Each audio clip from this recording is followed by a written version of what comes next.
Hello friends and welcome back to, I don't have a clue what I'm doing, but I'm attempting to convert a van into a camper van series. What my plan is to batten the floor. Between where the battens go, I will cut up pieces off the foam board and stick them in, and then over the whole top will be 12mm plywood that I managed to pick up for free from my work. The first step that I'm going to do is add some sound deadening. Now this is the Noiso brand. There's a few other brands in the UK, like Dodo Mat is a really popular one, but they're all made of the same material, which is butyl or butyl rubber. Again, let me reiterate, I have no idea what I'm doing, so I don't know how to pronounce these words. Before I even do the floor, the first thing that I'm doing are the wheel wells, and the really good thing about these is they have a self-adhesive backing. Also do use gloves because the foil on them is quite sharp, as I found out earlier. So literally all I'm doing is I'm just getting a strip. I'm sort of cutting them evenly, not really, because you know nothing is done even here, and then I'm just sticking it down. And you can get a special roller to roll it on. Obviously I do not have that, but I do have my tin of Hammerite, which, you know, works as a roller. Or alternatively, I don't see really why you can't just use your hand to stick it down. I don't have a really scientific test, and all the other YouTubers sort of tap on that, and to me that sounds exactly the same, so I don't really know how effective this is, but like I said, for the sake of 20 quid and like, you know, you just cut up that and stick it on. It doesn't take long at all. Why not do it? It's not going to do any harm. What I'm now going to do is properly seal these arches in. I can use my foil tape to tape it down, and that way when I put the batten in and the floor, it's obviously going to cover up, like it's going to be a bit high on the wheel arch. So then at least I know everything like underneath where the batten goes will be sealed and protected and whatever. Everything takes twice as long as you think it should. Also, whatever you do, do not cut this stuff on the floor. I'm using the box as a workbench because obviously I don't have a workbench. All I'm doing is putting it in the grooves, whatever you want to call it. As I've said before, there's actually two I've prepared earlier here, and also what I've just done as a nice little touch is I've just graffitied on my van, Roxana Rome's 2022, and this is where the batten's gonna go. Oh my god, that wasn't meant to smudge.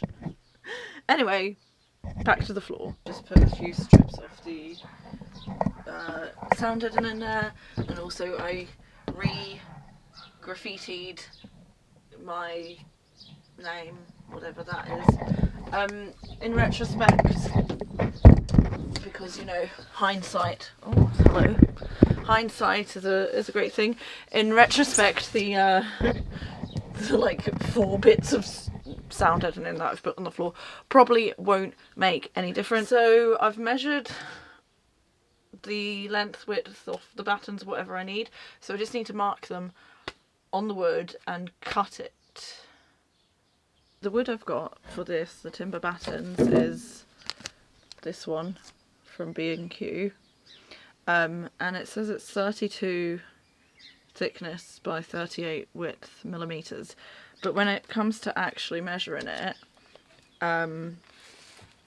it's actually 30 millimeters by 35 millimeters, so you know, because what's on the label of wood isn't always actually what it is, but that works out very well for me because the height of the ridges, according to my calculations, is 10 millimeters, and then I've got the 25 millimeter Kingspan foam board, so altogether that's 35 millimeters. So if I put this in on the dips of the floor, and the insulation is going to essentially go over the ribs, then it should meet and it should be level.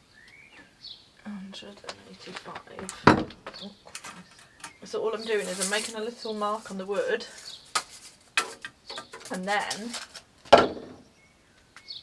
I'm going to use this. This is like a carpenter's square or square, speed square, I don't know what idea what it's called. And then if I put this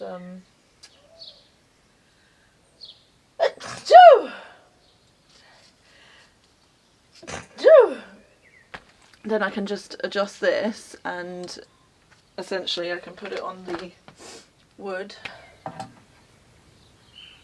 and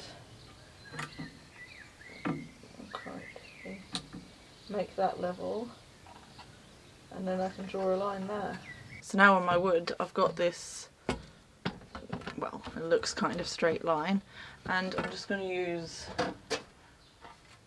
the humble handsaw and yeah, attempt this. The reason why I'm putting battens on the floor is because I feel it will just give it a bit more sturdy structure, and people say, like, you know, you might not need to and think about the weight and stuff, but really they don't weigh that much, and just for my peace of mind I feel like it will be a lot more sturdy and a lot more structural. It will also give me more things for like the cabinets and the bed to drill into, rather than just the foam board or the metal floor, which I really do not want to drill into.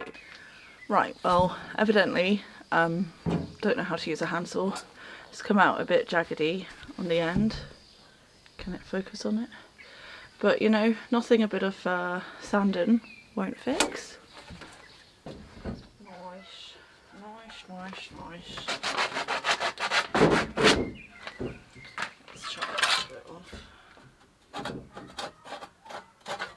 Progress has been made. It's actually tomorrow, but I'm wearing the same clothes for the sake of continuity, and also, like, who cares.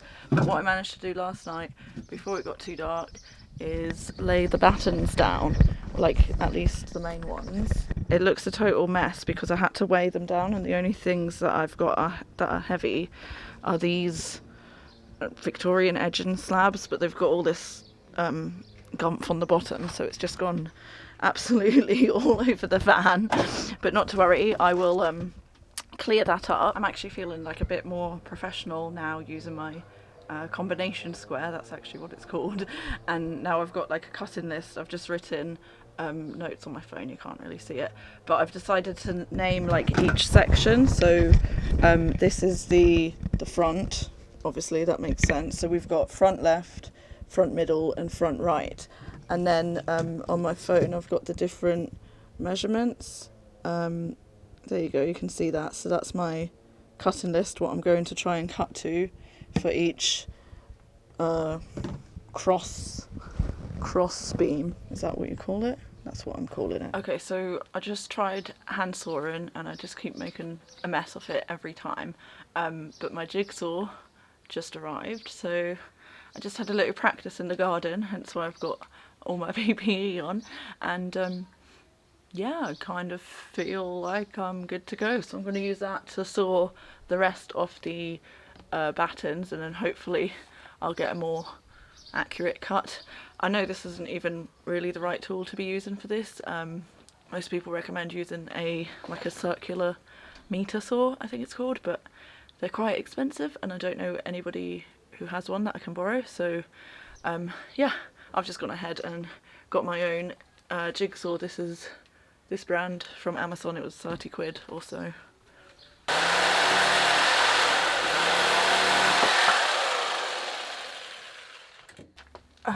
Okay, well, aside from the fact I have no idea what I'm doing, that came out pretty well. I was terrified doing that, so I went at it from one side and then I went at it from the other side, hence why there's like a yeah, whatever in the middle. But nothing a bit of sanding won't fix, maybe. Also, obviously it helps if you have like a woodworking table rather than the van that you're building. Like, I do not recommend using that as your woodworking table.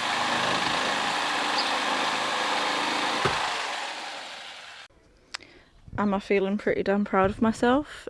Yes I am. Considering I didn't even know how to use that thing a few hours ago. Can I just say, like, look at this clean cut. Can it focus on it, please? Look at this clean cut that I've done. I mean, it's not going to get much better than that with my skills. So yeah, I just need to chalk all this down, chalk it, whatever that stupid word is. So all I'm going to do now is use my Sikaflex EBT Plus. This was recommended by everybody, and I've got Gorilla Wood Glue. I'm going to add some of the Sikaflex. I don't know if it's me, but a caulking gun is really hard to use. Like, mine's obviously a bit, I don't know if you can see that, but it's a bit broken, so it's not sitting straight. But all I do is I do it like a zigzag like this. I know it looks like Nutella or something else, but it's not. It's actually okay. I'm gonna put some on here as well. Just, you know, you can never have too much. That noise again is just my dog. And then on each end of the batten, I'm just putting some of the wood glue, a nice big dollop, why not? This should, with a bit of downward force, just go in there nicely, just like that. Voila. And that is that one down. I like to stand on it just to give it a good downward pressure. Gaia, please don't come in here. There's glue everywhere. Right, finally all the battens are stuck down, all of them, all around me, the ones at the front, everything. The only part I'm not happy with is right at this back corner. As I said before, these battens go in lengthways and the one along the back are stuck down last night, so they've had those weights and they've cured overnight, and like they, you know, I'm not putting a lot of force on it right now, but they're not moving at all, whereas this one is just not stuck down. And I don't know if it's because this batten, is it bent, or is it because of this wheel arch, or because of the floor, because there was some sort of bump or something here, but it's just really not stuck down. So I think what I'm going to do is I'm going to use the rest of my Sikaflex for reference, and to try and make this video somewhat educational. I've got about this much left, so I've used, this is a 300mm tube, I've used like pretty much all of that just to glue down the battens, as I showed you before. So I'm going to try and glue this more and then put some weights on it again overnight, and in the meantime I'll get on with cutting the thingy panels, the insulation foam board.